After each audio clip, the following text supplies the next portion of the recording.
నమస్తే. 2 రోజుల నుంచి కూడా ఈ రుణమాఫీ ఏదైతే ఉందో 2 లక్షలకు సంబంధించి చాలా బ్రేకింగ్ న్యూస్ నడుస్తున్నాయి. అలాగే ఈ రుణమాఫీకి సంబంధించిన విషయంలో కూడా చాలా అనుమానాలు తలెత్తాయి. ఎందుకంటే ఆ గైడ్‌లైన్స్ జారీలో ఉన్న పాయింట్స్ ఎట్లున్నాయంటే ఎవరికీ అర్థం కాని విధంగా ఉన్నాయి. దాంట్లో ఏం చేసిరంటే ఖచ్చితంగా రుణమాఫీ అవ్వాలంటే రేషన్ కార్డు ప్రామాణికంగా తీసుకుంటున్నామని ఉంది అందులో. రెండోది వచ్చేసి పాయింట్ మీకంతా కూడా నేను ఆ వీడియోలో చదివి వినిపించాను కూడా. మహిళల పేరు మీద ఉన్న రుణాలు ముందుగా మాఫీ అవుతాయనేసి. సో ఈ రేషన్ కార్డు ప్రామాణికం కావచ్చు, దాని తర్వాత ఏవైతే 2 లక్షలకు పైబడి ఎవరికైతే చెల్లించాల్సి ఉంటుందో మీన్స్ వీళ్ళు 2 లక్షల రుణమాఫీ అన్నారు ఏకకాలంలో. ఈ పాయింట్ బాగా గుర్తుపెట్టుకోండి. ఏకకాలంలో 2 లక్షల రుణమాఫీ అన్నారు. అయితే పై ఉన్న డబ్బులు ఇప్పుడు 2,10,000, 2,20, 2,30, 2,40 ఉంటే ఈ పైన ఎక్సెస్ డబ్బులు తీసుకెళ్ళి ముందుగానే జమ చేయాలి. అంటే ఎలాంటి కండిషన్స్ లేకుండా ప్రతి ఒక్కరికి ఏవైతే బ్యాంకులో క్రాప్ లోన్స్ ఏవైతే ఈ వ్యవసాయ ఆధారిత లోన్లు ఉన్నాయో అందరికీ కూడా రుణమాఫీ చేస్తామని చెప్పారు. అయితే అందరికీ రుణమాఫీ జరగాలంటే 40,000 కోట్లు అవసరపడతాయి. కానీ ఇక్కడ వీళ్ళు చెప్తున్నది ఏంటి అనంటే 31,000 కోట్లతోటి 47 లక్షల మందికి రుణమాఫీ జరుగుతుంది, ఎక్కడా దేశంలో లేని విధంగా అని చెప్తారు.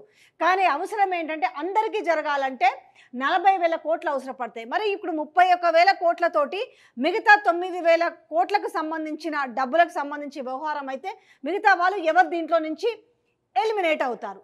సో ఇప్పుడు మళ్ళీ కూడా రేపు ఎల్లుండి బ్యాంకులలో జమ కాబోతున్నాయి. ఎల్లుండి సాయంత్రం అంటే ఈ టైం వరకు కూడా ఆల్మోస్ట్ బ్యాంకులలో కూడా జమ అవుతున్నాయి. కాకపోతే ఇక్కడే ఆగండి. కేవలం ఫస్ట్ మాత్రం స్వల్పకాలిక రుణాలు ఫస్ట్ నుంచి నెత్తి నోరు కొట్టుకొని చెప్తానే ఉన్నా నేను. ఈ రకంగా ఉంటుంది ఏకకాలం. మీరు ఇప్పుడు బీఆర్ఎస్ని విమర్శిస్తారు కదా, వాళ్ళు 4 దఫాలుగా ఇచ్చిరు, 5 దఫాలుగా ఇచ్చిరు అనేసి 2018లో చెప్పినప్పుడు ఏంటి, ₹1,00,000 4 దఫాలుగా ఇస్తామని చెప్పి చేయడం జరిగింది అనేసి. రెండోసారి మాత్రము ₹1,00,000 ఏకకాలంలో చేసేసారు. కాకపోతే ఇప్పుడేంటి, మేము ఏకకాలంలో 2 లక్షలు చేస్తామని చెప్పేసరికి జనాలు కూడా నమ్మిరు, తెలంగాణలో ఉన్న రైతాంగం అంతా కూడా నమ్మిరు. అమ్మో 2 లక్షల రూపాయలు ఒకేసారి చేస్తారంట అనేసి. అయితే ఇక్కడ కూడా ఒక పాయింట్ ఏంది, మళ్ళీ కండిషన్ సప్లై ఏంటి అనంటే రేపు సాయంత్రం వరకు పడేవి ఎంతమందికైనా లెక్కను కూడా ఇవ్వలేదు, ఎంతమందికి రేపు ఎల్లుండి సాయంత్రం పడుతుంది అన్నది క్లారిటీ ఇవ్వలేదు. కానీ ₹1,00,000 రుణాల వరకు ఎవరివైతే ఉంటాయో అవన్నీ కూడా ఎల్లుండి లోపు పడతాయి. మీన్స్ ఈ టైం వరకు 18వ తేదీ ఎల్లుండి వరకు ఈ టైం వరకు పడతాయని చెప్తున్నారు. సో మరి మిగతా వాళ్ళవి ఎప్పుడు పడతాయి?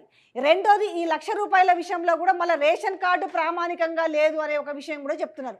18వ తేదీ సాయంత్రానికంతా కూడా రుణాలు అందరి బ్యాంకులలో పడతాయి, పడకపోతే కఠినమైన చర్యలు తీసుకుంటాము బ్యాంకర్స్ మీద కూడా చెప్తున్నారు. ఇంతవరకు బాగానే ఉంది. కాకపోతే ఇప్పుడు ఈ 18వ తేదీన పడే డబ్బులు ఏవైతే ఉన్నాయో ₹1,00,000కు సంబంధించి ఎవరెవరకు అర్హులు అనే విషయాన్ని కూడా క్లారిటీగా మళ్ళీ చెప్పలేదు. మళ్ళీ ఒక మెలిక పెట్టారు.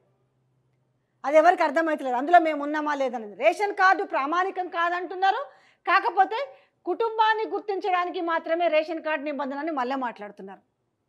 మరి ఇక్కడ ధరణికి సంబంధించి కమిటీ వేసినప్పుడు కోదండరెడ్డి ఏమంటాడు, రేషన్ కార్డు ప్రామాణికం అంటున్నారు. అయితే ఈరోజు మాట్లాడిన పాయింట్స్లో ఏముంది అని అంటే పాస్బుక్ ఆధారంగా, భూమి పాస్బుక్ ఆధారంగా అసలు ఎందుకు ఇవన్నీ? ఒకవేళ నిజంగానే మీరు చేయదలుచుకుంటే బడాబాబులు ఇప్పుడు ఇన్కమ్ ట్యాక్స్ పేయర్స్ కావచ్చు, గవర్నమెంట్ ఉద్యోగులు కావచ్చు, వీళ్ళని మినహాయించి ఎవరెవరైతే అర్హులో వాళ్ళందరికీ చేస్తే సరిపోతుంది కదా అనేసే మాట చాలా తీవ్రంగా వినిపించింది. ఈ 2 గైడ్లైన్స్ వచ్చిన వెంటనే ఒక్కసారిగా ప్రజలందరూ కూడా అసలు ఏంది ఇది చేస్తారా చేయరా, అలాగే ప్రతిపక్షాలు కూడా ఘాటుగా స్పందించడంతో ఏందనంటే మళ్ళీ కొంత మాట మార్చారు.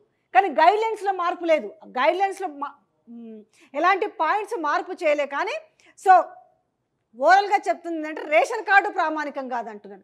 కానీ ఈ రుణమాఫీకి సంబంధించి కుటుంబాన్ని గుర్తించడానికి మాత్రం ఈ రేషన్ కార్డు నిబంధన పెట్టామని చెప్తున్నారు. సో ఎటువైనా ఫైనల్గా కనిపించేది ఏంటంటే ఈ రుణాలు మొత్తం మాఫీ అయ్యేంత వరకు ఒక క్లారిటీ వచ్చే అవకాశం అయితే కనిపించట్లేదు. మీరు ఏకకాలంలో 2 లక్షల రుణమాఫీ అని చెప్పి మళ్ళీ ఒక కన్ఫ్యూజన్కు తెరలేపారు. ₹1,00,000 చేస్తామంటారు. ఎందుకు మరి? ఒకసారిగా 2 లక్షల రూపాయలే చేయొచ్చు కదా అనేసి ఆల్రెడీ ప్రజానీకం అంతా కూడా అడుగుతున్న నేపథ్యంలో సో ఎల్లుండి 18వ తారీఖు సాయంత్రంకి ఈ అందరి ఎవరెవరైతే అర్హులు ఉంటారో వాళ్ళ అకౌంట్లో ఇది పడుతుంది. ఇంకొక పాయింట్ ఏంటంటే రేషన్ కార్డు ఆధారంగా ఇక్కడ ఈ ₹1,00,000కు సంబంధించి ఏదైతే ఇప్పుడు ₹1,00,000 ఉన్నాయి కదా, ఈ రేషన్ కార్డు ఆధారంగానే ఈ స్వల్పకాలిక రుణాలు మాఫీ.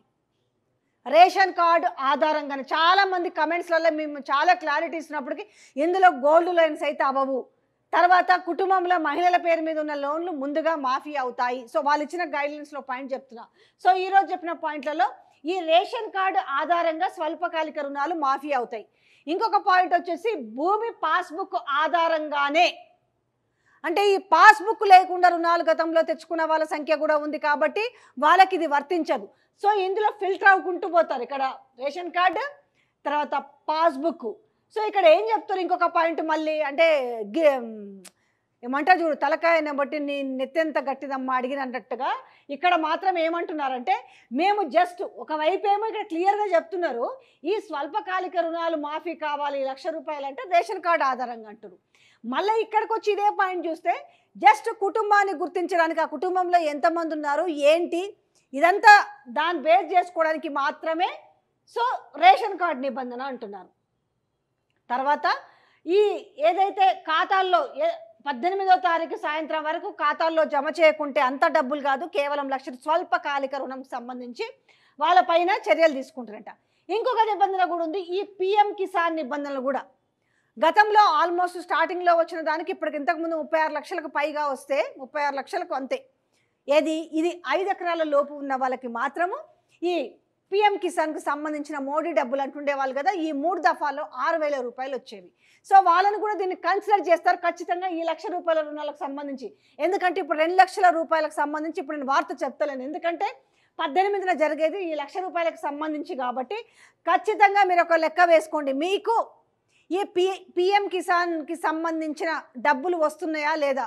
వస్తే మాత్రము వాళ్ళ అకౌంట్ క్లారిటీగా ఉంటే మాత్రము వాళ్ళకి ₹1,00,000 వస్తాయి. ఈ ₹1,00,000 ఖచ్చితంగా ఇది మాత్రం ఈ లింక్ ఉంది ఇక్కడ. సో ఇంకొకటి వీళ్ళు చెప్తుంది ఏంది, మళ్ళా గొప్పగా ఈ 31,000 కోట్లతోటి 47 లక్షల మంది సంబరాలు జరుపుకుంటారు అనేసి. మరి రిమైనింగ్ ఆల్మోస్ట్ ఒక 40,000 పైచిలుకు రుణాలు ఉంటే మరి మిగతా ఈ 9,000 మంది, మీరు అన్నట్టుగా 31,000 కోట్లే అనుకుందాము, మరి రిమైనింగ్ ఆ డబ్బుల్లో ఎవరిని కోయదలుచుకున్నారు, ఎవరు దీనికి అర్హులు అవుతారు. మీరు ఇన్ని కండిషన్స్ పెట్టి తీరా మళ్ళీ మొదటికే వచ్చింది. ఏం చెప్పదలుచుకున్నారో రైతులకు ఒక క్లారిటీ లేదు. 2 లక్షల రుణమాఫీ చేస్తామని ముందుగా 1 లక్ష రుణమాఫీ చేయడం ఏంటని కూడా మేము కూడా ప్రశ్నిస్తున్నాం కదా. మీరు ప్రజల్ని ఏమార్చినట్టే కదా ఈ రకంగా. ఇప్పుడు మళ్ళీ ఈ స్వల్పకాలిక రుణాలకు ఈ రేషన్ కార్డును ముడిపెడుతున్నారు, భూమి పాస్బుక్ లింక్ పెడుతున్నారు, దాంతోపాటుగా ఈ PM కిసాన్ నిబంధనలు వర్తిస్తాయి అంటున్నారు. మొత్తం టోటల్గా కలిపితే 31,000 కోట్లు మేము రుణమాఫీ చేస్తామని మీరు చెప్పడం వరకు, చేయడం వరకు ఏం చేస్తారో తెలియదు. కానీ అయితే మనకు మిగతా 2 లక్షల రుణాలకు సంబంధించి కూడా ప్రతి ఒక్కరికి చేస్తాము, అండ్ ఈ భూమి పాస్బుక్ ఆధారంగా చేస్తారంట. పోనీ ఇప్పుడు ఈ 18లా ఈ స్వల్పకాలిక రుణాలకు సంబంధించి అసలు ఎంతమంది ఉన్నారన్న డేటాను కూడా రిలీజ్ చేయలే. అంటే రేపు ఆ పడ్డ తర్వాత అసలు కథ మొదలవుతుంది. సో ఎనీహౌ ఏది ఏమైనప్పటికీ ఎవరెవరికైతే పడుతుందో వాళ్ళు సంబరాలు అయితే చేసుకోవచ్చట. సో ఆ ఇన్ఫర్మేషన్, ఆ పాయింట్స్ కూడా వాళ్ళు చెప్పడం జరిగింది. సో ఇంకొకటి రేషన్ కార్డుకి సంబంధం లేకుండా ఈ ఆరోగ్యశ్రీ కార్డ్స్ కూడా ఇస్తారట, అదొక బ్రేకింగ్ న్యూస్ ఏదో చెప్పారు. సో ఏది ఏమైనా కూడా చల్లగా చావు కబురు చెప్పినట్టు రుణాల విషయంలో మాత్రం మెలిక మాత్రం చాలా పెద్దగానే పెట్టిరు.